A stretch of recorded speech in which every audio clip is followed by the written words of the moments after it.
Изнер Наталья Сергеевна, сценограф, суретші, график, акварелист. Санкт-Петербургте дүниеге келді. Штиглиц техникалық сурет мектебінде Крадовский, Добужинский, Петров-Водкиннің көркем шеберханаларында оқыды.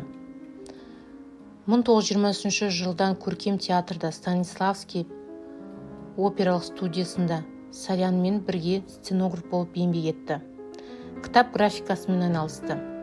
1934-37 жылдар баспанада консультант суретші болып жұмыс істеді. 1938 жылдан аяғында Мәскеу қаласында осом ретінде айыпталып, 8 жылға лагерде кесілді. Бутырка түрмесінде Алжирге дейін Қарлаққа жіберілді.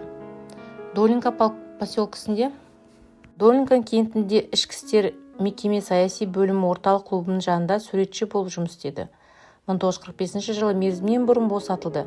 1946 жылы Владимир қаласында кетіп, облыстық драма театрында еңбек етті. 1956 жылы Мәскеуге оралды.